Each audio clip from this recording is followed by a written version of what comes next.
मैं अब तमाम मुसलमानों से, माँ बहनों से अर्ज करूंगा और आप हजरात से भी इतना जोर से एक बार पूरी ताकत लगा तो जोर से एक बार दरूद शरीफ का नजराना पेश कर दो। मैं पढ़ो जोर से अल्लाहुम्मा सल्ली अला सय्यिदना व नबिय्यना व शफीअना व हबीबना व सनदना मौलाना मुहम्मद सल्लल्लाहु अलैहि वसल्लम। बुजुर्गान मोहतरम, अजीज नौजवानों, पर्दे में बैठकर सुनने वाली अजीज बहनों और मां, ये आपके रोहतास में पहली बार आना हुआ है। यहां से गुजर तो हुआ है, पटना से, पटना भी आया हूं, और भी किशनगंज है, अररिया है, पूर्णिया है, कटिहार है, बहुत इलाकों में आया हूं, मगर सबके नाम गिनवाने यहां नहीं आया। मगर रोहतास में पहली बार आया हूं। मैं ये समझता था कि सीमांचल के इलाकों की तरह ये भी एक पसमानदा इलाका होगा, मगर मालूम हुआ यहाँ आने के बाद कि माशाअल्लाह सब आसूदा लोग हैं। अल्लाह ताला ने आप लोगों को इतनी गरीबी में नहीं रखा है जितना सीमांचल वालों को रखा है। सब मिलकर जोर से आमीन कहो। अल्लाह जहां भी ईमान वाले बसते हो, अल्लाह उनकी गरीबी को मालदारी में बदल दे। बुजुर्गान मोहतरम, आज ये दावत हमारे शागिर्द रशीद हजरत मौलाना मोहम्मद अख्तर साहब फलाही और इसी तरह उनकी खिदमत में लगे हुए हैं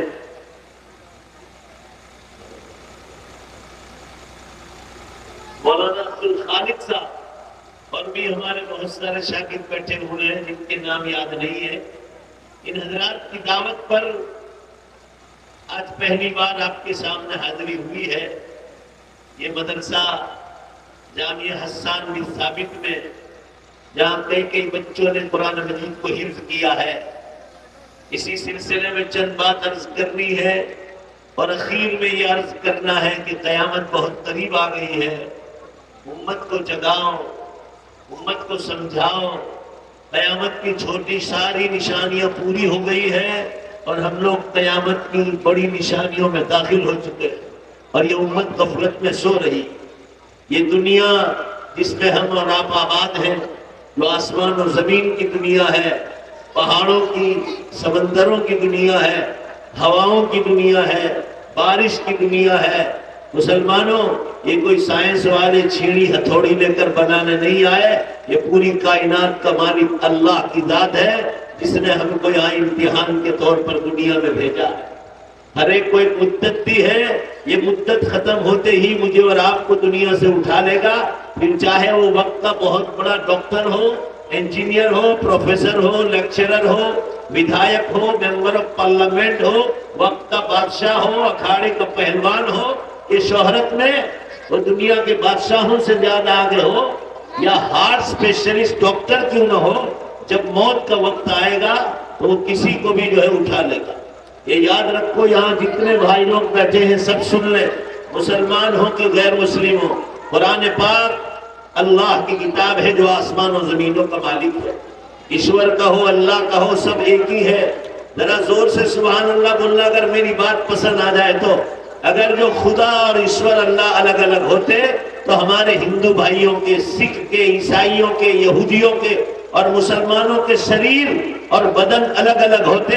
हमारे सबकी शरीर की रचना एक ही है, जो इस बात की दलील है। बोलो बेशक के सबका मालिक एक ही है, सबका मालिक एक। जब सबका मालिक एक है तो उस मालिक का हुक्म भी सारे इंसानों के लिए एक ही होना चाहिए। दो नहीं होना चाहिए, 3 और 4 नहीं होना चाहिए। उस मालिक के पैगाम को समझना है तो पवित्र कुरान, ये अल्लाह की आखिरी किताब है, इस किताब को समझने की जरूरत है। मैं मुसलमानों से भी कहता हूँ, सिर्फ उसको पढ़ो नहीं, तर्जमे वाली किताब लेकर बैठो, तर्जमे वाले कुरान लेकर पढ़ो, और जहां समझ ना आए वहां लाल लाइन मारो और अपने इलाके के उलमा से पूछो कि यहां बात समझ में नहीं आई। कुरान तो अल्लाह ताला ने बहुत आसान उतारा। चंद आयतें ऐसी है जो आपको समझने में मुश्किलात पेश करेगी, मगर वो सिर्फ जाहिर में मुश्किलात है। अल्लाह ने वलक़द यस्सरनल कुरान लिज़िक्रि फ़हल मिन मुद्दकिर, हमने कुरान को इंतहाई आसान पैदा बनाया। तो आज यही मजलिस कुरान की है, जहाँ कई बच्चे हामिद कुरान हुए, और बहुत छोटी मुद्दत में जामिया हसन बिन साबित ने इतनी तरक्की की कि आज हजारों की तादाद में मर्द और औरत यहाँ इसके इजलास में जमा। जहां तक कुरान पाक का मामला है मुसलमानों, ये अल्लाह ने आसमानों से उतारा है। इसको उतारते उतारते अल्लाह ताला ने 23 बरस का टाइम लिया। पिछली आसमानी किताबें भी आसमानों से उतारी जिब्रील अलैहिस्सलाम के जरिए उतारी गई। हजरत मूसा अलैहिस्सलाम पर तौरात, हजरत दाऊद अलैहिस्सलाम पर जबूर, हजरत ईसा अलैहिस्सलाम पर इंजील, इसको आजकल के ईसाई लोग बाइबल कहते हैं, जो कई कई बाइबल में जो है अलग अलग हो गए। हजरत मूसा और इब्राहिम अलैहिस्सलाम पर सूहफ इब्राहिम व मूसा, छोटी छोटी किताबें और उतारी गई। मगर कुरान कहता है, ध्यान से सुनो मेरी बात, मैं आपके यहाँ पहली बार आया हूँ, कुछ समझाने के लिए आया हूँ, अपना दर्द दिल लेकर आया हूँ। आमीन कह दो, अल्लाह मेरी बात आपके दिलो दिमाग में उतार दे। अरे भाई जोर से आमीन कहो ना जरा। अल्लाह मेरी बात को सिर्फ वो छोटे बच्चे ने बोले, बड़े हजरात भी बोले, मैं कोई छोटी मोटी बात नहीं कह रहा हूँ, बहुत बड़ी बात कह रहा हूँ। अल्लाह मेरे दिल दर्द दिल को आपके दिलो दिमाग में उतार दे। ये कुरान जिब्रील अलैहिस्सलाम ही के जरिए उतारा गया, मगर इसमें टाइम लिया गया, इसलिए कि वो सारी आसमानी किताबों की सरदार है और अल्लाह की आखिरी किताब है। खुदा का, ईश्वर का, अल्लाह का आखिरी पैगाम है इंसानों के नाम, सारी मखलूकात के नाम, चाहे जिन्नात हो। इस कुरान पाक की फजीलत बयान फरमाई अल्लाह ने। पिछली आसमानी किताबों का तज़किरा आया तो ये नहीं फरमाया इन्ना लहू लहाफिज़ून कि हम उसकी इबादत करने वाले हैं, इसका ऐसा नहीं कहा पिछली किताबों के बारे में, बल्कि फरमाया बिमस्तहफिज़ू मिन किताबिल्लाहि मिन शै, उन किताबों की हिफाजत की जिम्मेदारी अल्लाह ने उम्मतों पर डाली थी। लोगों ने तौरात, ज़बूर, इंजील, सूहफ इब्राहिम और मूसा की हिफाजत नहीं की तो वो किताबें इंसानी बातों के साथ बदल गई, अल्लाह के कलाम के साथ इंसानों की बातें अंदर शामिल हो गई। अब एक जरूरत थी ऐसी किताब की जो अल्लाह ही की हो, उतारने वाले भी जिब्रील हो और जिन पर उतारी जाए, जरा जोर से सल्लल्लाहु अलैहि वसल्लम पर उतारी जाए, वो सारे नबियों के सरदार जनाब मुहम्मदुर रसूलुल्लाह सल्लल्लाहु अलैहि वसल्लम।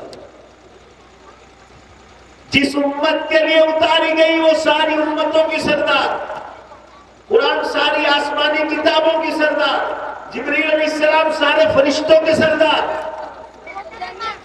जिस महीने में उतारना शुरू किया वो सारे महीनों का सरदार रमजानुल मुबारक। जहां उतारा गया मक्के शरीफ और मदीने पाक, ये सारी जमीनों की सरदार। और जिस रात में उतारा गया मुसलमानों, वो सारी रातों की सरदार लैलतुल कद्र, जिसको शबे कद्र कहा जाता है। ये सारी भलाइयों और अच्छाइयों के साथ कुरान को 23 बरस में धीमे धीमे धीमे अल्लाह ने जैसी जैसी जरूरत पड़ी रसूलुल्लाह सल्लल्लाहु अलैहि वसल्लम के कल्ब मुबारक पर अल्लाह ने नाजिल फरमाया। इस कुरान की क्या खासियत है? अल्लाह फरमा रहे इस कुरान को हमने उतारा है और हम ही उसकी हिफाजत करेंगे। क्या भी अल्लाह, हिफाजत करने वाला भी अल्लाह, उम्मत मोहम्मदिया पर हिफाजत की जिम्मेदारी नहीं डाली। कुरान में फरमाया इन्ना नहनु नज़्ज़लना ज़िक्रा व इन्ना लहू लहाफ़िज़ून, बेशक हमने इस कुरान को हमने उतारा है और हम ही उसकी हिफाजत करने वाले हैं। हजरत अमर बिन सलमा रज़ी अल्लाह अन्हु, बुखारी शरीफ किताबुल जिहाद में उनका तज़किरा है। जरा ध्यान से सुनिए, बड़ा अजीब वाक़या। 7 साल की उम्र, 7 बरस की उम्र है, छोटा सा बच्चा, अभी ईमान नहीं लाया, मदीने मुनव्वरा में रह रहा है। अरबी जबान उनकी घुट्टियों में पड़ी थी, अरबी बोलते थे छोटे छोटे बच्चे भी, माँ बाप जो बोलते बच्चे वही सीखते। अभी वो ईमान नहीं लाए। मदीने मुनव्वरा में पानी की बहुत कमी थी, लोग पहाड़, एक पहाड़ था वहां जाते थे, कुदरती चश्मा निकलता था जैसे कश्मीर वगैरह में निकलता है, वहां लोग सुबह शाम पानी भरने के लिए जाते थे। औरतों का वक्त अलग था, मर्दों का वक्त अलग था। पानी भरने जाते, पानी भरकर आते। अभी कुरान मुकम्मल नहीं हुआ था, मदीने का किस्सा है। ये अपने दोस्तों के साथ मोहल्ले में खेलते रहते।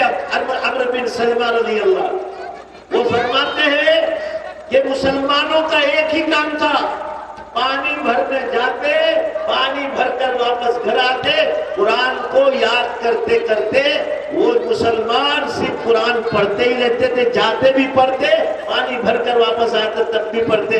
जरा जोर से सुभान अल्लाह इलाके में आऊंगा नहीं, कान को खास करके दिनारा में कभी नहीं आऊंगा। जोर से सुभान अल्लाह बोलना, चारों तरफ से अल्लाह का नाम की आवाज होनी चाहिए। वो अमर बिन सलमा फरमाते हैं कि मैं मुसलमान नहीं था मगर अरबी जानता था। ये पानी भरकर जाने वाले लोग और पानी भरकर वापस आने वाले लोग कुरान की तिलावत किया करते थे कुरान की हिफाजत के लिए। उनसे सुनते सुनते मैं 20 पारे कुरान का मुकम्मल हाफिज बन चुका।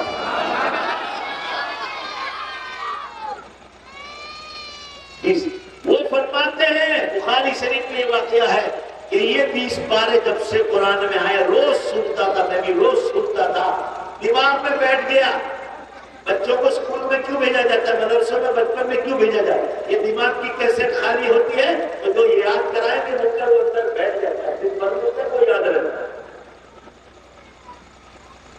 तो ये बच्चे के 7 साल वो फरमाते हैं ये 20 पारे जो कुरान के मेरे सीने में आए, यही वाकया बना मेरे इस्लाम लाने का कि इस कुरान ने मुझे इस्लाम के दायरे में दाखिल कर दिया।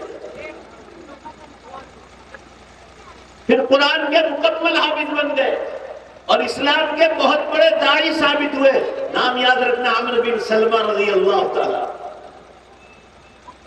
बुखारी शरीफ के बाद दर्जा है सही मुस्लिम का। ये 6 सही किताबें मदरसों में पढ़ाई जाती है आखिरी साल, उनमें ये दूसरे नंबर की किताब है सही मुस्लिम। उसमें एक शायर का वाकया है। कुरान उतर रहा था, कुरान उतर रहा था आसमानों से। उन्हें मालूम नहीं था कि अल्लाह का क्या कलाम क्या है, कभी कुरान पढ़ा नहीं था। उन्होंने एक तख्ती पर अपनी शायरी लिखी, वो शायर थे अरबी जुबान की, और काबतुल्लाह के दरवाजे पर जो फाटक है वहां अपनी शायरी लटका दी और वो कुरान को चैलेंज कर रहे थे कि कोई मेरी शायरी और मेरी अरबी जुबान का मुकाबला नहीं कर सकता। सहाबा किराम जब अंदर दाखिल हुए काबतुल्लाह के पास तो देखा कि किसी ने कुरान को चैलेंज किया। दूसरे दिन सहाबा किराम ने उनकी शायरी के सामने कुछ कुरान की आयतें लटकाई। जब तीसरे दिन वो शायर मक्के काबतुल्लाह के पास आए तो उन्होंने देखा कि मेरी शायरी के सामने कोई अरबी जबान में लिखकर लटका कर गया है कतबा। मुसलमानों, दोबारा जरा जोर से सुभान अल्लाह बोलना जब बात पूरी हो जाए। उन्होंने कभी कुरान पढ़ा नहीं था मगर जब अल्लाह का कलाम पहली बार पढ़ा, मुसलमानों, पढ़ने के बाद सीधे रसूलुल्लाह सल्लल्लाहु अलैहि वसल्लम के पास गए और आपसे फरमाया, या अल्लाह के रसूल, मैं आज तक आपकी दुश्मनी में रहता था, कुरान की दुश्मनी में रहता था, कुरान मैंने कभी पढ़ा नहीं था, मगर आज जब मैंने पहली बार कुरान की आयतों को पढ़ा और मेरी शायरी के सामने उसका मुकाबला किया तो मुझे लगा कि मेरी शायरी कोई इंसान और मखलूक का कलाम है। जोर से सुभान अल्लाह बोलना। और मेरी शायरी के सामने जो कुरान के अरबी अल्फाज लगता है उसने मुझे दिल की गवाही दे दी कि ये कोई रब्बुल आलमीन का कलाम है जो सारे जहानों का मालिक है। और उसी वक्त रसूलुल्लाह सल्लल्लाहु अलैहि वसल्लम ने फरमाया, अल्लाह के रसूल हाथ फरमा कर दीजिए, मैं आपके हाथ पर बैठ होकर इस्लाम में दाखिल होना चाहता हूं। ये कुरान की अजमत। वो लोग अरबी जबान को जानते थे, आज हम अरबी जबान नहीं जानते, इसलिए इस्लाम से जाहिर हो रहे। मस्जिद वाले अमाल से दूर हो रहे, इस्लाम वाले अमाल से दूर हो रहे, ईमान वाले अमाल से दूर हो रहे, इसलिए कि कुरान से हम लोग जाहिर हैं। चलो जरा जोर से एक बार चारों तरफ से आवाज आनी चाहिए। और माँ बहनों की भी, माँ बहनें अपनी जगह जगह बैठकर बोले, मगर इंशाअल्लाह बोलो कि तर्जमे वाला कुरान जरूर पढ़ेंगे इंशाअल्लाह। जरा जोर से इंशाअल्लाह बोलो ना। अल्लाह आपको तो अभी पता करो, ना समझ में आए तो उलमा से पूछ लिया करो। और तर्जमे छपे हिंदी में, उर्दू में, अंग्रेजी में, दुनिया भर की जबानों में छपे। बहरहाल में ये अर्ज कर रहा था मुसलमानों, ये इसके हिम्मते कराया, अगर इंसान सारे और जिन्नात भी सारे जमा हो जाए और कुरान जैसी कोई किताब लिखकर तैयार करना चाहे, फरमाया कयामत आ जाए मगर उसको तैयार नहीं कर सकते। हम मखलूक हैं और बेशक बोलो जरा जोर से, वो खालिक व मालिक है। अल्लाह का कोई मुकाबला नहीं कर सकता। अब मुसलमानों, मुझे ये अर्ज करना है, हिफाजत की जिम्मेदारी किससे ले रहे? खुद मुझसे ली, उम्मत पर जिम्मेदारी नहीं डाली, मगर उसके असबाब भी तो चाहिए। दुनिया दारुल असबाब है। इबादत की जिम्मेदारी अल्लाह ने ली है कि सारी दुनिया मिलकर भी कुरान को बदलना चाहे कोई बदल नहीं पाए। अल्लाह ने असबाब इख्तियार फरमाए कि मेरे नबी सल्लल्लाहु अलैहि वसल्लम की उम्मत में छोटे छोटे मेरे बंदे होंगे जो मदरसों में आएंगे, मस्जिदों में आएंगे, खानकाहों में आएंगे और कुरान पाक को मैं असबाब के दर्जे में उनके सीने में मुंतकिल कर दूंगा। सब मिलकर जोर से बोल दो, इनके सीनों में मुंतकिल करने वाला भी कौन? अल्लाह की बात। अल्लाह का नाम आए तो जरा जोर से चिल्ला कर बोलो। हजरत कुतुब आलम हजरत मौलाना रशीद अहमद साहब गंगोही रहमतुल्लाह अलैह फरमाते थे कि गफलत से भी अल्लाह का नाम बोलोगे तो दिल पर असर किए बगैर नहीं रहेगा। इंशाअल्लाह बोलोगे, जरा जोर से बोल दो एक बार, अल्लाह। दिल नरम हो जाता है। मेरे अर्ज करने का मंशा यह है कि ये छोटे छोटे बंदों से कुरान मजीद को अल्लाह ताला उनके सीने में मुंतकिल कर रहा है असबाब के दर्जे। दुनिया दारुल असबाब है।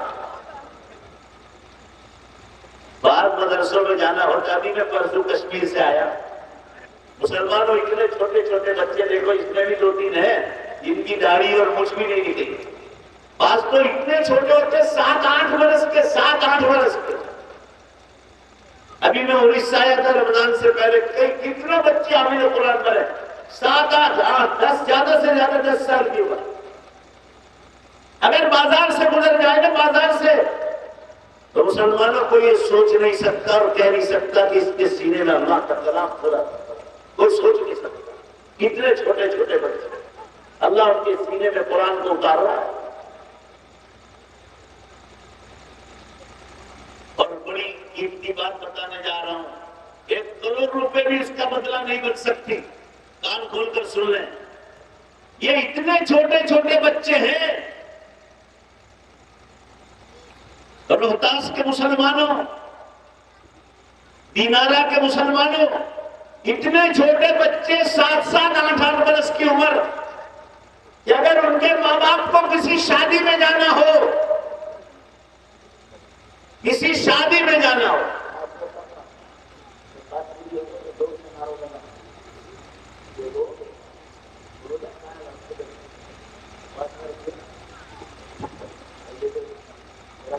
जनाजे में जाना हो, तो ये अपने मकान की चाबी छोटे बच्चे को नहीं देंगे, चाहे वो हाफिज कुरान है, कि मेरा बच्चा बहुत छोटा है।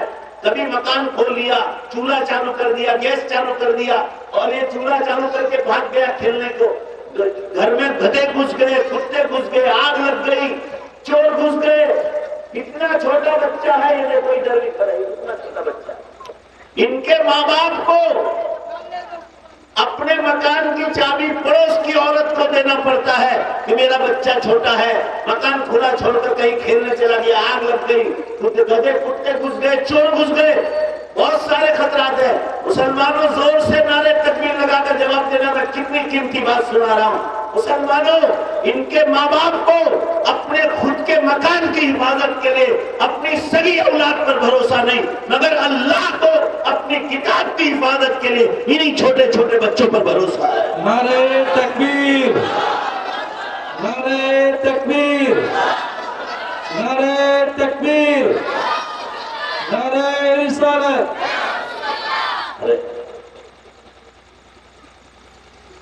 मैं ये अर्ज कर रहा था, इनके माँ बाप को, इतने छोटे बच्चे हैं, इनके माँ बाप को अपने मकान की हिफाजत के लिए अपनी सगी औलाद पर भरोसा नहीं, मगर अल्लाह को अपनी किताब की हिफाजत के लिए देख लो इन्हीं छोटे छोटे बच्चों पर भरोसा। ये कोई छोटी मोटी बात बताई है? मैं ये अर्ज कर रहा था। अब मैं आगे चलता हूं, ये कुरान में क्या लिखा है। कुरान में अल्लाह ताला ने पिछले नबियों के हालात और पिछली उम्मतों के हालात बतलाए कि जब उन्होंने हुक्म माना तो हमने क्या क्या नवाजा, जब उन्होंने हुक्म तोड़ा तो उन पर हमने कैसी कैसी मुसीबतें उतारी, उन कौमों को किस तरह बर्बाद हो। ये मुझे और आपको समझाया है कि पिछले नबियों की बातों को मानने वाले कैसे कामयाब हुए दुनिया में, और न मानने वालों को कैसे हमने जो है बर्बाद कर दिया। तो पिछले नबियों के और उम्मतों के हालात बतलाए। अल्लाह ने अपने अहकाम बतलाए, हलाल क्या है, हराम क्या चीजें खाना हलाल, वो चीजें बतलाई। क्या चीजें खाना हराम, हमको हलाल जानवरों का हुक्म दिया है, हराम जानवर खाने का हुक्म नहीं दिया। कुर्बानी के दिनों में आपने जानवर खाए, वो हलाल जानवर है। बकरा हो, भैंस हो, आप तो खा रहे, हलाल जानवर। गधे, कुत्ते, सूअर खाने का हुक्म नहीं, वो हराम जानवर है। सांप और बिच्छू खाने का हुक्म नहीं, मेंढक खाने का हुक्म नहीं, जैसे चाइना की कौम खाती है। सूअर भी खाते हैं, गधे भी खाते हैं, कुत्ते भी खाते हैं, सांप और बिच्छू भी खाते हैं, रोड पर बनाते हैं। रोड पर आप वीडियो पर देख रहे हो। हम मुसलमानों को सिर्फ हलाल जानवर, हलाल परिंदे खाने का हुक्म दिया। और कान खोलकर सुन लो, हलाल जानवर का गोश्त खाने से बदन में प्रोटीन और बैक्टीरिया तैयार होता है। और किसी लेबोरेटरी में जाकर चेक कर लो, ये बैक्टीरिया हर इंसान के बदन में जरूरी है, जो बाकायदा जिंदा जानवर की तरह है, जम्स है, जंतु है, बाकायदा उसमें जान है। जो लोग कहते हैं हम गोश्त नहीं खाते हलाल जानवर का भी, आप जानवर को मारते हैं, तो आप क्या करते हैं? आप भी तो जानवर को मारते हैं। जवाब दूं मैं आपको, आप गोश्त नहीं खाते, चलो मान लो जो गोश्त बिल्कुल नहीं खाते, जैसे जीव दया वाले जैन लोग हैं और भी लोग हैं, सुनिए बात ध्यान से, वो दूध, दही, मक्खन और छाछ इस्तेमाल करते हैं। पूरा मजमा जोर से बोलो, यह ईमान को जताने की बात है। बेशक बोलो, ये लोग दूध, दही, मक्खन, छाछ खाते हैं कि नहीं खाते? अरे भाई जोर से बोलो ना, खाते हैं कि नहीं खाते? खाते हैं। तो दूध खाने के बाद भी बैक्टीरिया पैदा होता है, दही खाने के बाद भी बदन में बैक्टीरिया। हर इंसान को जिंदा रहने के लिए साइंस वाले कहते हैं बैक्टीरिया जरूरी है। छाछ, मक्खन, दही, ये खाने के बाद भी जो है बैक्टीरिया पैदा होता है। किसी में ज्यादा है, किसी में कम है। सब्जी खाने के बाद भी बैक्टीरिया पैदा होता है। बैक्टीरिया हर इंसान के बदन में, यकीन नहीं आए तो लेबोरेटरी में चेक करा दो। तो आखिर नतीजा तो एक ही हुआ, तुम्हारे बदन में भी बैक्टीरिया पैदा हुआ, वो भी जानवर के पेट से ही निकला है। दूध, दही, छाछ, मक्खन, वो भी जानवर के पेट से ही आया है, उससे भी बैक्टीरिया बनता है। गोश्त खाने से भी बैक्टीरिया बनता है। ये तो इंसान के लिए जरूरी है। और हम लोग रोजाना ये बैक्टीरिया मारते हैं खा खा कर, तो हम कितनी जानें मारते हैं। और ये मारे नहीं तो इंसान जिंदा ही नहीं रह सकता। बैक्टीरिया भी एक जिंदा चीज है, जिसको हम खा खा कर मार रहे हैं अंदर। तो अर्ज करने का मंशा ये है, ये जो वेजिटेरियन नॉन वेजिटेरियन की लोग तकसीम कर रहे हैं, तफावत कर रहे हैं, ये सब बेकार की किस्म है। हर एक आदमी बैक्टीरिया खा रहा है, कोई गोश्त से ले रहा है, कोई दही, दूध, मक्खन, छाछ से ले रहा है, कोई सब्जी से ले रहा है। किसी में ज्यादा है, किसी में कम है। उसके बगैर कोई भी इंसान जिंदा रह नहीं सकता, इसलिए कि बैक्टीरिया बदन में होना जरूरी है। ये बात बीच में आ गई तो मैंने आपको कह दी। मैं अर्ज कर रहा था, कुरान पाक में हलाल और हराम का जिक्र आया। कौन कौन सी चीजें जानवर खाना हलाल, कौन से परिंदे खाना हलाल, कौन सी मछलियां खाना हलाल, समंदर की कौन सी चीजें खाना हराम, जंगल की कौन से जंगली, मगर सोना नहीं पहन सकते, चांदी पहन सकते हो। बराबर में ये अर्ज कर रहा था, ये सारी तफसीलात बतलाई। औरतें रेशम का कपड़ा पहन सकती है, औरतें सोना पहन सकती है, ये अल्लाह का हुक्म है। सिर्फ नमाज पढ़ना और तस्बीह पढ़ना अल्लाह का हुक्म नहीं, ये तो इबादत का मामला है, जिक्र का मामला है। आजकल हमारे नौजवान कई सफर में जाते हैं तो जो चाहे होटल में खाना खा लेते हैं। क्या भाई चिकन है? भाई ये तो सवाल पूछो, ये हलाल है क्या हराम है? किसी मोमिन ने इसको हलाल किया, तहकीक करो। नहीं खाओगे तो मर जाओगे एक दिन। सब्जी खा लिया करो। हम लोग सफरों में, ट्रेनों में हम सब्जी खाते हैं, वो चाहे लाख सिक्के मारे हलाल के, तो भी मत खाओ। शक वाली चीजों से दूर रहने का हुक्म है। दाल खा लो, चावल खा लो, मगर आप ये नहीं खा सकते। अंडा खा सकते सकते हैं, आप मछली खा सकते हैं, मगर वो जानवर जिनको हलाल करने का हुक्म है बगैर ताकीद के आप नहीं खा सकते, वरना बहुत सख्त गुनहगार होंगे अल्लाह के। 100 बार तहकीक करो, जहां चाहे जो कंपनी में हलाल लिखा है खाने बैठ जाते हो। ये मुसलमानी नहीं है। मुसलमानी ये नहीं कि सिर्फ जुमा नमाज पढ़ ली। जहां भी अल्लाह का हुक्म होगा उस हुक्म को मानना मुसलमानी है। माँ बाप की फरमाबरदारी, माँ बाप की इज्जत करना, माँ बाप की खिदमत करना, उनके कपड़े लत्ते, उनके दवा दारू, सारी जिम्मेदारी मुसलमानों औलाद पर है। अगर माँ बाप गैर मुस्लिम है, औलाद मुसलमान है, तो भी माँ बाप की खिदमत करना, दवा दारू करना, उनकी सारी खिदमत करना मुस्लिम औलाद पर जरूरी, चाहे माँ बाप गैर मुस्लिम। अभी 4-5 दिन पहले किस्सा हुआ इंडिया में, ये यूपी में ही हुआ। 80 करोड़ का मालिक, बाप ने कमा कर 80 करोड़ रुपए जमा किए। जब वो बुढ़ा हो गया तो दोनों माँ बाप को जो है, लड़का और बहू दोनों उसको वृद्धाश्रम में छोड़ा, बुढ़ों के घर। वो मर गया। वृद्धाश्रम वालों ने फोन करके बताया कि तुम्हारा बाप मर गया। तो कहा अंतिम विधि के पैसे दे देंगे, हम लोग काम पर है, आप लोग उनको जलाकर खत्म कर। ये इंसान है, तुमको इसलिए पढ़ाया था। इसीलिए मैं कहता हूं जरा जोर से बेशक की आवाज आनी चाहिए। दुनियावी तालीम के साथ, कॉलेज और यूनिवर्सिटी की तालीम के साथ जोर से बेशक बोलो, नहीं तो आपके इलाके में आऊंगा नहीं। मैं ये देखना चाहता हूं कि अल्लाह से आपको कितनी मोहब्बत है, अल्लाह के कलाम से कितनी मोहब्बत है, अल्लाह के हुक्मों से कितनी मोहब्बत है। कॉलेज यूनिवर्सिटियों की तालीम के साथ अगर हमारी औलाद के पास ये मदरसों वाली हलाल और हराम वाली तालीम नहीं होगी, आप सच्चे इंसान तो क्या, बेशक बोलो सच्चे मुसलमान भी नहीं बन सकते। देखो पीछे से आवाज नहीं, भाई जोर से बोलो ना, जरा बेशक बोलो जोर से, सच्चे मुसलमान भी नहीं बन सकते। जिनको बोलना है वो बोल नहीं रहे। जरा जोर से नहीं बोलोगे तो मैं आगे नहीं चलूंगा। बोलो पूरा मजमा जोर से बेशक बोलो, मैंने जो बात कही वो सच कही कि नहीं? बेशक। सच्चे इंसान ये औलादों को बड़े यूनिवर्सिटियों में पढ़ाया, बहू भी एजुकेशन वाली लाए, और बाप मर गया वृद्धाश्रम में। कोई पेपर ऐसा खाली नहीं जिसका अखबार में ना आया, मीडिया पर आया, टेलीविजन पर आया, उसके बाप का फोटो आया। माँ बाप की हाई लग जाएगी ना, फिर चाहे नमाज पढ़ते हो, रोजे रखते हो, अल्लाह जहन्नम की आग में फेंक देगा। माँ बाप की बददुआ से बचो, और यूं भी किसी पर जुल्म न करो। मजलूम की बददुआ लग गई तो जालिम तबाह बर्बाद हो जाए। और माँ बाप की बददुआ तो 1 सेकंड में आसमानों पर पहुंच जाए। ये कुरान ने बतलाया है। ये बच्चे जो हामिद हो रहे, ये स्कूल वाले, कॉलेज वाले माँ बाप की इज्जत नहीं बतलाए। मदरसे वाले इस्तिंजा करना, पेशाब करने का भी तरीका बतलाएंगे। ये बंद टॉयलेट में मकान में किबले की तरफ नहीं बैठ सकते, किबले की पीठ नहीं कर सकते, तो खुले मैदान में तो कर ही नहीं सकते। किबले की तरफ भी नहीं बैठ सकते खुले मैदान में, और किबले की पीठ भी नहीं कर सकते। ये इंसान बनने का, सच्चा मुसलमान बनने का तरीका ये मदरसे वाले बतलाएंगे। बड़ों की इज्जत करना, छोटों पर शफकत और प्यार करना, पड़ोसी का ख्याल रखना। आप तहज्जुद की नमाज पढ़ो और आपको मालूम है आपका पड़ोसी गैर मुस्लिम है, हिंदू भाई, वो भूखा बेचारा, और आपको मालूम है भूखा है।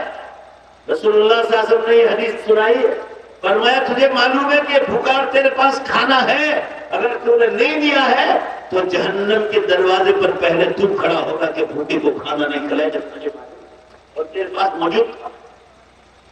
रसूलुल्लाह सल्लल्लाहु अलैहि वसल्लम ने फरमाया तुम मालदार हो तो अपने घर में अगर फ्रूट और खाना लाए हो, ये हदीसों में बताया गया है कि गरीब बच्चों के सामने अपने बच्चों को अच्छा खाना और फ्रूट न खिलाओ, ताकि इन गरीब बच्चों को जो है इनका दिल न दुखे कि मेरा बाप नहीं है, और है अल्लाह ने मान दिया है तो इन गरीब यतीम बच्चों को भी खिलाओ जैसे तुम अपने बच्चों को खिला रहे हो, चाहे गैर मुस्लिम। ये अल्लाह का हुक्म है। यतीम और बेवाओं को पालो, फरमाया जो यतीम और बेवाओं को पालेगा, हदीस में आया बेवा का जिक्र, ये जो बेवा की शादी करा देगा, बेवा विधवा औरत की, या विधवा औरत का खर्चा उठा लेगा। आप अपने दिनारा में देखो कि कौन कौन विधवा औरत जवान है, उनका निकाह करा दो। उसके खर्चा उठा लो, अपने मोहल्ले में हो, अपने गांव में हो, और मालूम हो किसी और जगह उसका भी खर्चा उठा लो। रसूलुल्लाह सल्लल्लाहु अलैहि वसल्लम ने फरमाया, कुरान में उसका इशारा आया है, फरमाया मैं और बेवा औरत का पालने वाला दोनों हम जन्नत में साथ साथ हो। जिसने यतीम बच्चे के सर पर सिर्फ हाथ फिराया, यतीम बच्चा जिसका बाप मर गया, फरमाया सिर्फ हाथ फिराया, खाना खिलाना तो बहुत दूर की बात, सिर्फ हाथ फिराया, फरमाया उसके सर पर जितने बाल हैं उन बालों के बराबर अल्लाह उसके लिए नेकियां लिखेगा और उन बालों के बराबर अल्लाह उसके गुनाहों को माफ करेगा। और आगे हदीस सुनो, बुखारी के हाशिए पर है, तो मुस्तकिल कई कई सनदों के साथ ये हदीस को मुहद्दिसीन ने मजबूत बतलाया है। और फरमाया रसूलुल्लाह सल्लल्लाहु अलैहि वसल्लम ने, जरा जोर से सुभान अल्लाह बोलना पूरा मजमा, बड़ी अजीब हदीस सुना रहा हूं, ईमान ताजा हो जाए, जोर से सुभान अल्लाह बोलना। रसूलुल्लाह सल्लल्लाहु अलैहि वसल्लम ने फरमाया, आप भी जोर से सुभान अल्लाह बोलना। रसूलुल्लाह सल्लल्लाहु अलैहि वसल्लम ने फरमाया, बात तो पूरी कर दीजिए। रसूलुल्लाह सल्लल्लाहु अलैहि वसल्लम ने फरमाया, जिसके दस्तरखान पर कोई यतीम बच्चा बैठ गया, अल्लाह की कसम उस घर में शैतान दाखिल नहीं हो सकता। ये मदरसे के बच्चे जिसमें यतीम बच्चे हों, स्कूल में जाने वाले बच्चे यतीम बच्चे हों, अगर आप उनको खिलाते रहो, उनके लिए पैसे दे दो, तो फरमाया उसके घर में कभी शैतान दाखिल नहीं हो सकता। ये कोई छोटी मोटी नहीं है, ये कुरान बता रहा है।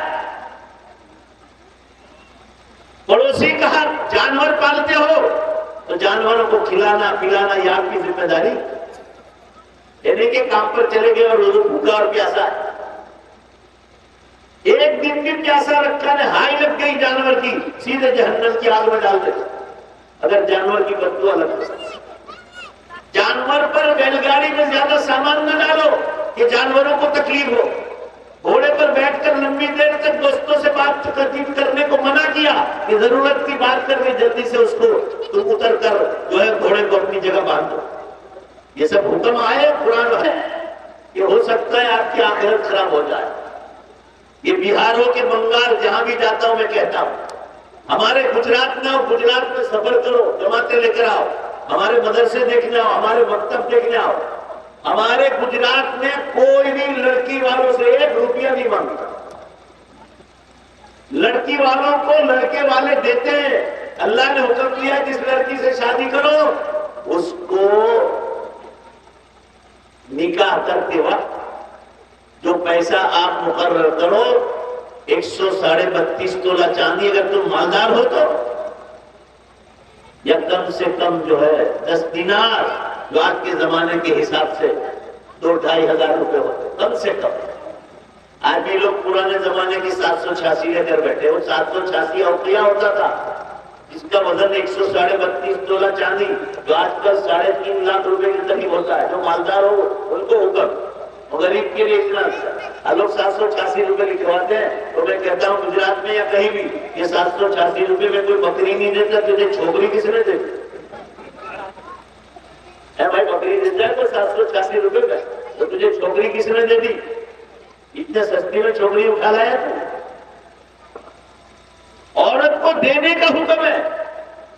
जो औरत वालों लड़की वालों से पैसा मांगेगा, अल्लाह के रसूल सल्लल्लाहु अलैहि वसल्लम ने फरमाया वो जुल्म कर रहा है और जालिम जहन्नम की आग में जाए। पूरा मजमा हाथ उठाओ, मैं हर जगह हाथ उठवाता हूं, हाथ उठाकर कहो जितने शादी जो वो कुंवारे हैं वो भी उठाएंगे और जो शादीशुदा लोग हैं वो भी उठाएंगे, हिंदू हो के मुसलमान सब हाथ उठाओ और ये कहो इंशाअल्लाह अज़ीज कभी भी लड़की वालों से हाथ उठाओ, जल्दी से उठाओ। इंशाअल्लाह बोलो, ये अल्लाह का हुक्म है। सब मिलकर देखो, बाद लोगों के हाथ उठे, इंशाअल्लाह बोलो कि कभी भी लड़की वालों से जहेज और दहेज नहीं मांगेंगे। बोलो इंशाअल्लाह। देखो इनके हाथ में उठ रहे, इनका इरादा है मांगने का। लड़की वालों को हमारे गुजरात में हिंदू लोग भी देते, लड़की वालों को देते अपनी खुशी से, लड़की मांगती नहीं है। ये कितना जुल्म है। और बारात आ गई, खाना तैयार है, हीरो होंडा की बात, हीरो होंडा मांग रहे कोई, और कोई कह रहा है 4 व्हीलर गाड़ी चाहिए, ऑल्टो लाकर दी। तो कहा मेरा ये मतलब नहीं था ऑल्टो लाकर, 4 व्हीलर की बात हुई थी। तो कहा ऑल्टो भी तो 4 व्हीलर है। तो कहा नहीं, मैंने तो ये नहीं की थी, मैंने तो फॉर्च्यूनर दी थी, टोयोटा फॉर्च्यूनर चाहिए। ये तो बारात लेकर वापस, खाना बेचारे का पता, बेचारी लड़की वालों की इज्जत लूटी। अल्लाह तुम्हें जहन्नम की आग में फेंकेगा जिनकी इज्जत लूटी है। इतनी जगह किससे हो रहे हैं? अभी अभी दिल्ली में हुआ, बारात लेकर भाग गए। 200 आदमी लाने को कहा था, लिखा हुआ है स्टैम्प पेपर पर वकील के, क्योंकि लोग धोखाबाजी करते हैं। और लेकर आए 350 आदमी। अब उन्होंने 250 आदमी का खाना रखा था, 100 का ज्यादा। कहा कोई बात नहीं, खिला लेंगे, मगर थोड़ा सा वक्त लगेगा। लेकिन नहीं, तैयार क्यों नहीं रखा? हालांकि बाद में 200 आदमी तो बारात लेकर भाग गए। बेचारी लड़की भी रोती रही, बहुत समझाया, कोई मानने के लिए तैयार। लड़की के माँ बाप, लड़की का बाप इसलिए कमा रहा है, जवान है, पैसे जैसा शर्म नहीं आती। तो फॉर्च्यूनर और 4 व्हीलर गाड़ियां मांगते हैं, 1.5 2 लाख रुपए की जो है हीरो होंडा है। शर्म आनी चाहिए, तुझे कमाकर खुद लड़की को देना चाहिए। वो एक तो नमूना निकलो नंग, जो कोई फॉर्च्यूनर लाकर दुल्हन को देने के लिए हम तुझे देते हैं। अल्लाह के यहाँ तुम्हें सवाब मिलेगा, मगर मांगने से, लड़की वालों से मांगना हराम मत लाया। कान खोलकर सुन लो, कान खोलकर सुन लो, लड़की वालों से मांगना हराम मत लाया। और इसको मिटाओ। और ये सबसे हाथ इसलिए उठवाए कि इस काम में मदद करो।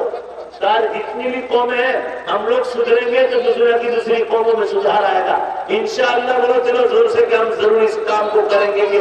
लड़की वालों से इंशाअल्लाह जोर से बोलो, दहेज नहीं मांगो।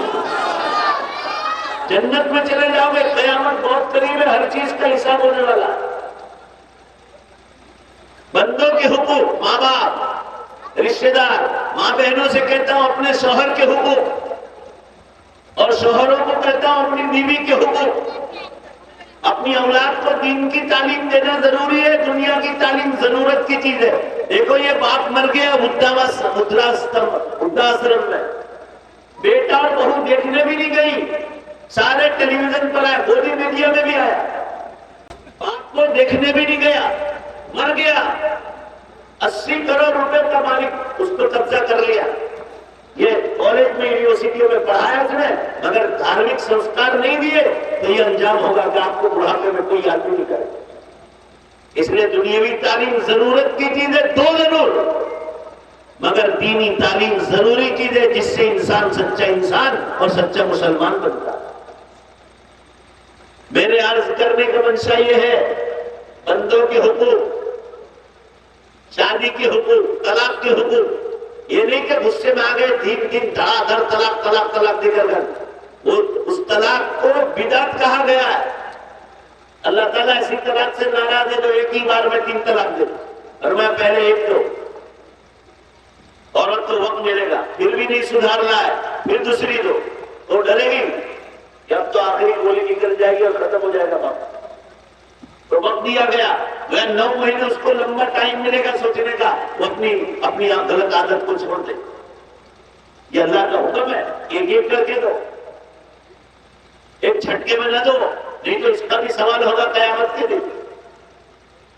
फरमाया तलाक हलाल है, मगर हलाल तो अल्लाह को पसंद होना चाहिए, मगर ये एक ही हलाल ऐसा है तलाक कि जिससे अल्लाह नाराज होते, एक ही साथ 3 तलाक देना हलाल है, मगर अल्लाह ताला उससे नाराज होते।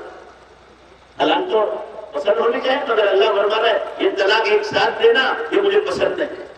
अल्लाह को नाराज करोगे तो मामला मरने के बाद बहुत खतरनाक हो।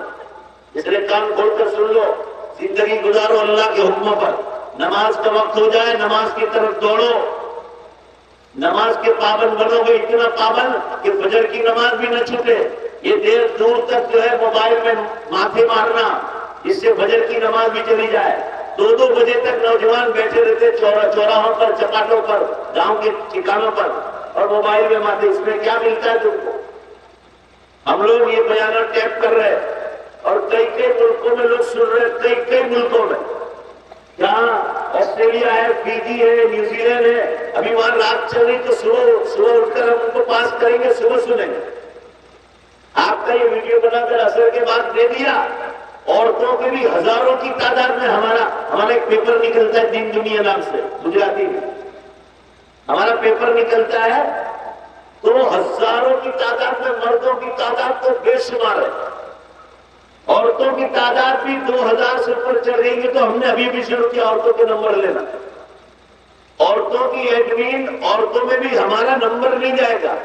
औरतों को जो नंबर देते हैं वो भी औरत का नंबर, मेरी भतीजी का नंबर है, ताकि अच्छे उलेमा, जितने उलेमा यहाँ के घर बैठकर दीन सुने, बिहार की अच्छे उलमा की तकरीर होगी, वो भी इस पर आएगी अगर आप भेजोगे तो। औरतें घर बैठकर सुने थे, आज हम लोग आलिमों के पास बैठकर कुछ सुन लेते हैं, औरतें कहां सुनने जाएंगी? कितनी लड़कियां कॉलेजों से भाग गई, कितनी लड़कियां जॉब पर गई, वहां से भाग गई। माँ बाप क्या चीज है ये? आप दीन नहीं पढ़ाते, इसीलिए गैरों जो है जिसके साथ चाहे भाग जाता।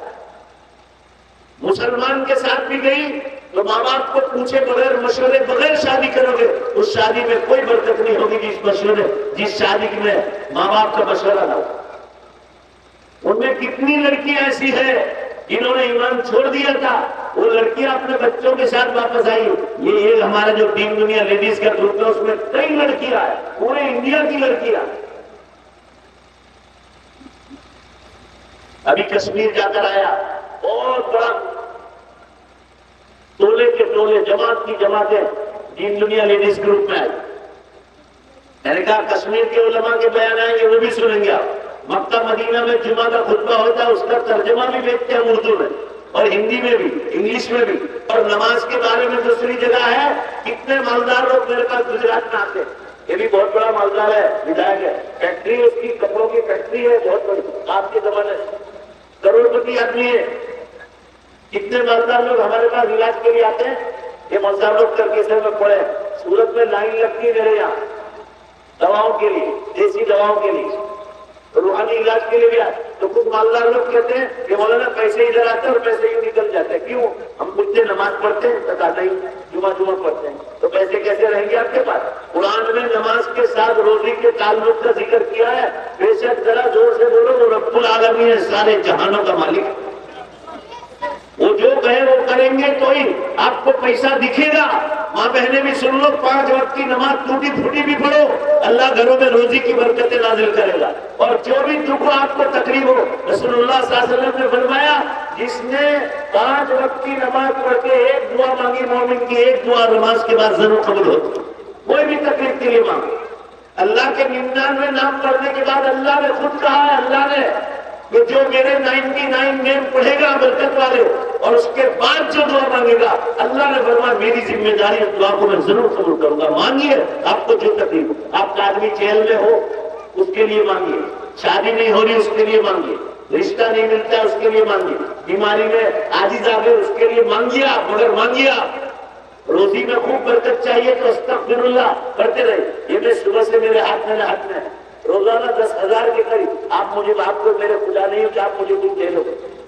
मैं तो आपको तौहीद को इसलिए कहता हूँ, ये कयामत बहुत करीब आ गई। फजर की नमाज के बाद से इसको मेरे हाथ में रखता हूँ, ये तस्वीर को 10,000 से ऊपर जो है 10,000 से ऊपर हो जाता। अभी 7,000 से ऊपर हो गई, इसको पूरी करके सोऊंगा।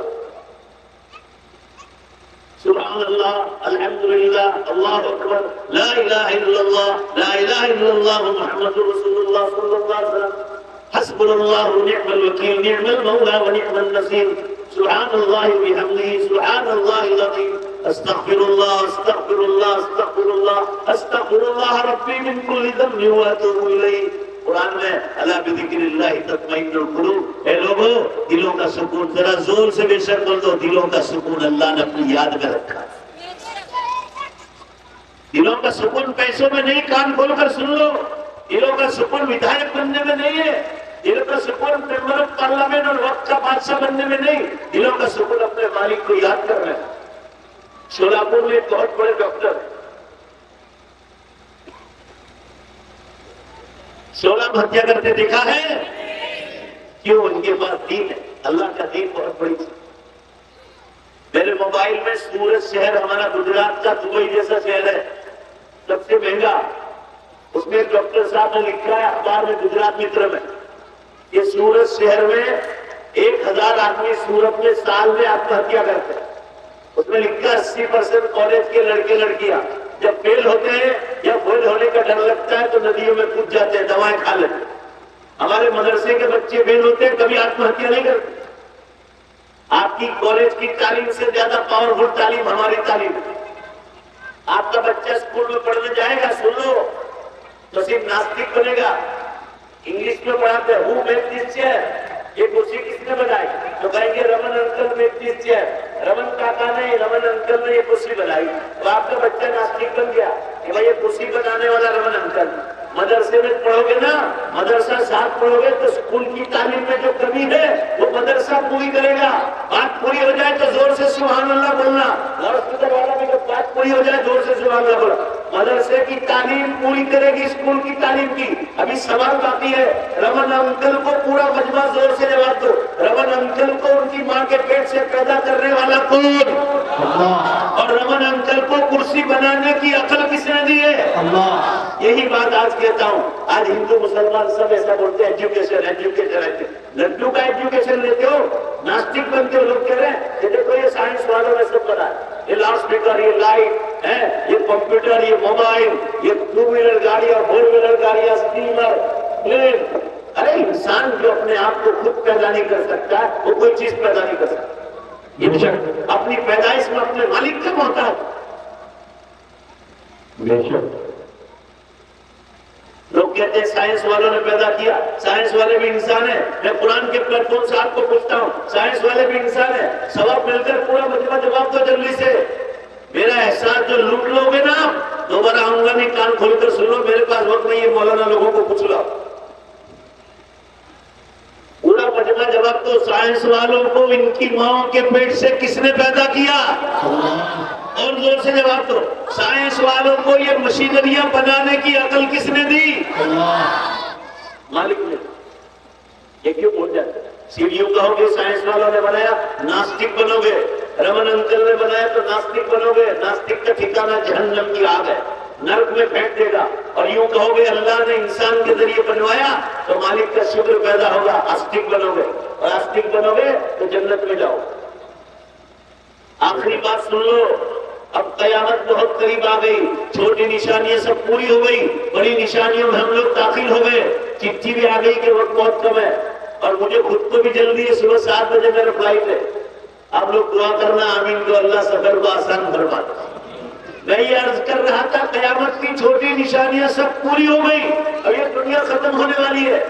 पूरी धरती में जलजले और भूकंप आ रहे हैं। आपके बिहार में कितने झटके आए? नेपाल से आ रहे हैं तो आपके बिहार में आते हैं।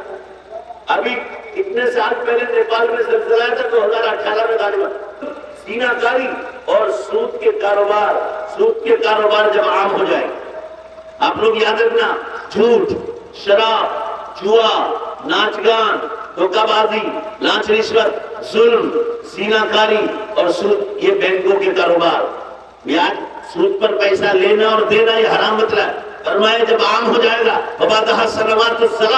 उसके बाद जलजलों के बरस क़यामत तक शुरू हो जाए।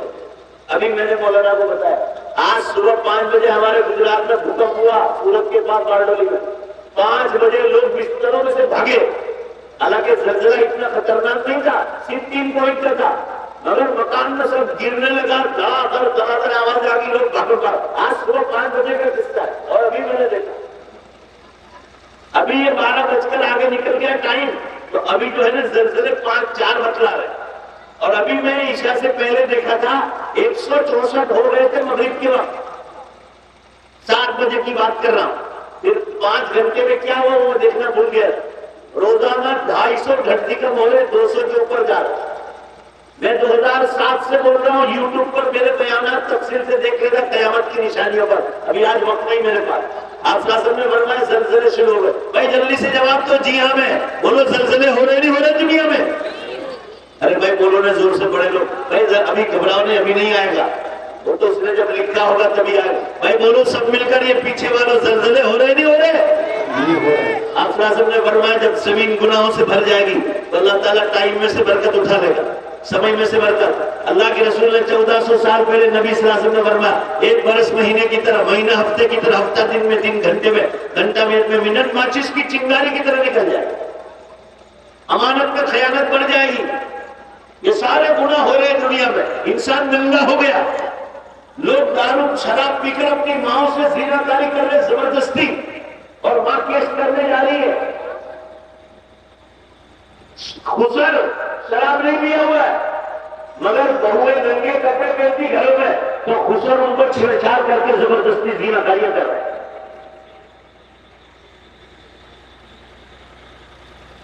आप सोचो, दुनिया किस तरह नंगी हो गई। 25 साल पहले कोई ऐसे धंधे करता था? ये छोटी निशानियां सब पूरी हो गई। बेमौसम बारिश, अभी कल तो आप क्या हुई, अभी बारिश का मौसम तो हुई, नवंबर दिसंबर में भी बारिश हुई थी पूरी दुनिया में। और 4 बड़ी निशानियां हो गई, सुन लो। धुआं निकल गया 2010 में आइसलैंड में, 10 दिन तक निकला। एक एक हवाई जहाज कंपनी को रोजाना $200 मिलियन का नुकसान था। 1 लाख मिलियन, 1 मिलियन यानी $10 लाख, और $1 100 रुपए का हो गया। अभी बेहिसाब सारी दुनिया की ट्रांसपोर्ट बंद हो गई। इंडिया से जितने हवाई जहाज इंग्लैंड, कनाडा, अमेरिका, फ्रांस जा रहे टोटल बंद। 10 दिन तक इतना बड़ा धुआं निकला। कुरान में 25वें पारे में इसका जिक्र, अभी आयत पढ़ने का वक्त नहीं। और 3 बड़े जलजले हो गए। बुखारी शरीफ में हदीस है, जब कयामत करीब आ जाएगी तो अल्लाह ताला ईमान वालों को कयामत की निशानियां ख्वाब में बताना शुरू कर दे। मैं 2007 से बोल रहा हूं, खाली खाली नहीं बोला।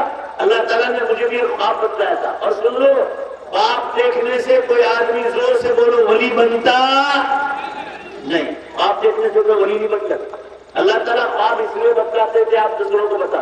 मैंने जुमे की रात की एक जगह बयान करके आया 2007 में, और मैंने ख्वाब में देखा सूरज इधर पूरब से निकला, पूरा सूरज, अल्लाह गवाह, पूरा सूरज पश्चिम की दिशा में और जाकर चिपक गया। मैं समझ गया जब बड़ी निशानियां कभी भी शुरू हो सकती, और जलजले उसी वक्त से शुरू है। रोजाना 10, फिर 20, फिर 30, अभी रोजाना 200 के ऊपर जा रहे। मैंने यहां बैठकर देखा, मेरे गुजरात में हुआ, ये मोबाइल पर आ गया। ये गुजरात में सूरत के पास बारडोली में हुआ सुबह 5 बजे, और लोग भागम भाग कर रहे। क्या बोलो ना, कितने बरस?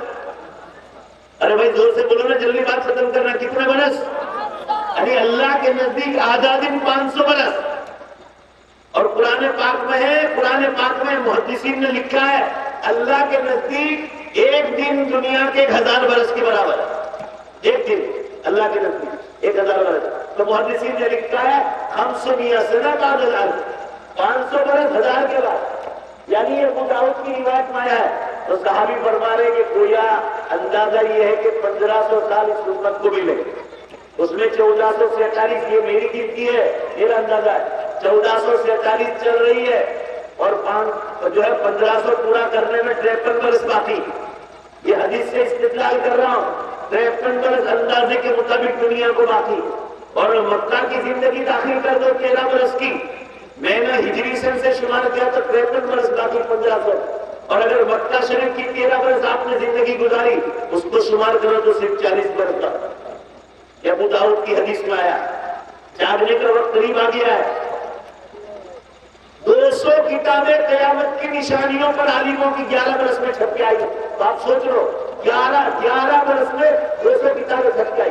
अब एक ही बात 2 मिनट में खत्म कर दो। देखो, कयामत के दिन दोबारा जिंदा होना है। पहले जोर से बेशक बोलो, पूरा मजमा। वो अल्लाह दोबारा जिंदा करने की बोलो, बेशक ताकत रखता है कि नहीं रखता है? बेशक रखता है। एक दलील बतला जो कुरान, अल्लाह ने कुरान में फरमाया, मैं तो जितने भी मुर्दे मर गए हैं कब्रों में, या हिंदू भाइयों ने जला दी है, उसकी मिट्टी कहाँ पड़ी हुई है वो फरमा रहे, मुझे मालूम है कहाँ। पारसी लोग क्या करते हैं, कुएं में रखते, चिड़िया कबूतर सब खा जाते हैं, वो पेशाब टॉयलेट कर डालते हैं। वो कहाँ पड़ा हुआ मिट्टी बनकर, राख बनकर, अल्लाह ने कुरान में फरमाया, वो मुझे मालूम। जब तुमको मां के पेट से पैदा किया तो तुम्हारा मटेरियल भी मेरे पास नहीं था, बदन भी नहीं था, और ये आत्मा और रूह भी नहीं थी। जब कुछ नहीं था तो मैंने तुमको तुम्हारी माओ के पेट से पैदा किया। 4 महीने माँ के पेट में कोई जान नहीं थी, 5वें महीने कुरान में हमने जान डाली है। तो जो पहली बार मरे हुए बदन में जान डाल सकता है, जोर से मुसलमानों बेशक बोलो, वो मरने के बाद कब्र के पेट में भी दोबारा जान डालने की ताकत रखता है। बेशक। दूसरी दलील, अल्लाह फरमा रहे, वो जितने मुर्दे मस्जिदें बनाकर गए, 500 रुपए की मस्जिदें, 700, 1000 रुपए की पुराने जमाने में मस्जिदें बनती थी, वो मस्जिदें बनाकर गए, मदरसे बनाकर गए, पानी की टंकियां बनाकर गए, वाटर पंप बनाकर गए, कुएं बनाकर गए। अल्लाह फरमा रहे, उनकी मस्जिदों में नमाजें तुम पढ़ रहे हो, अभी जुमा पढ़ रहे हो, ईद की नमाजें पढ़ रहे हो, उलमा के बयान हो रहे हैं, दावत और तबलीग का काम हो रहा है, खानकाहों का निजाम चल रहा है, लोग एहतिकाफ करते हैं। अल्लाह फरमा रहे, उनकी कुरान में उनकी नेकियां भी खत्म नहीं हुई कि मैं उनको जिंदा करूं। क्या मैं उनको जिंदा करके अधूरा समाप्त हुआ? उनकी नेकियां पूरी होंगी क़यामत के दिन, लिहाजा उनको जिंदा करने की जरूरत भी क़यामत के दिन पड़ेगी जब उनकी नेकियां पूरी हो जाएगी। इसी तरह गुनहगार लोग, नास्तिक लोग, कब्रों में सोए हुए लोगों ने जला दिए या कब्रों में डाल दिए, नास्तिक लोग, शिर्क करने वाले या जुआ खेलने वाले, जीना के अड्डे खोलने वाले, ये जितनी होटलें हैं ना शहरों में, ये सब जीना खोलियों के अड्डे हैं। अल्लाह मेरे आपके बैठने को कबूल फरमाए। सब मिलकर आमीन कहो, जोर से आमीन कह देना, यही दुआ बाद में हजरत मौलाना दुआ करेंगे। अल्लाह हम सबको क़यामत की और आखिरत की तैयारी करके जोर से आमीन कहो, अल्लाह हमें जन्नत की तैयारी की तौफीक अता फरमाए। वाक़िअ दावाना अनिल हम्दुलिल्लाहि रब्बिल आलमीन।